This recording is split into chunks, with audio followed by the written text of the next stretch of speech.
Au bout de 6 semaines d'aventure, la nouvelle saison événement de la Star Academy a touché à sa fin samedi 26 novembre 2022. Il n'était plus que 4 à se disputer la victoire, à savoir Léa, Enola, Louis et Anisha. Mais seule cette dernière a remporté le trophée tant convoité.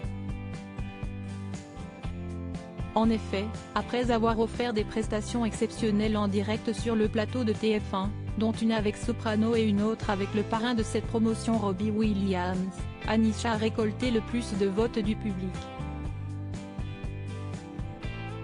La jeune élève va donc pouvoir entamer sa carrière de chanteuse puisqu'elle va signer avec une maison de disques et pourra sortir son tout premier album dans la foulée.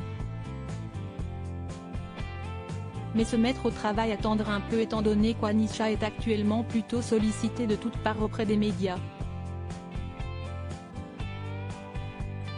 Lundi soir, elle était justement attendue dans l'émission Quotidien pour livrer une interview à Yann Barthès.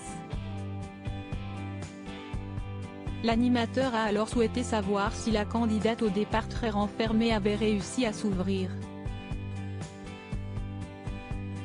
« Ah oui, mes camarades sont super », a-t-elle lâché de manière très positive. Si vivre en communauté était un sacré pari pour cette grande timide, elle ne peut qu'être reconnaissante envers les autres académiciens qui ont su l'accueillir comme il faut. « J'ai peu d'amis sans fait dans mon entourage mais qui me soutiennent. Et en rencontrant tous ses camarades dès le premier prime, ils étaient super talentueux, et si vous avez bien vu dans le château, il y avait de la bienveillance, de la solidarité et c'est aussi ce qui a fait que je me suis sentie à l'aise. Je prenais un peu le coin. Anisha n'oubliait toutefois pas son naturel et avait parfois besoin de se retrouver seule. Après, j'ai eu mes petits moments où je prenais un peu le coin en tant qu'introvertie. On a besoin aussi de se ressourcer d'énergie seule, a-t-elle expliqué. Mais que faisait-elle durant ces moments-là, s'est demandé Yann Barthès. J'écrivais tout et n'importe quoi, mes pensées, le résumé de la journée, j'écrivais des poèmes.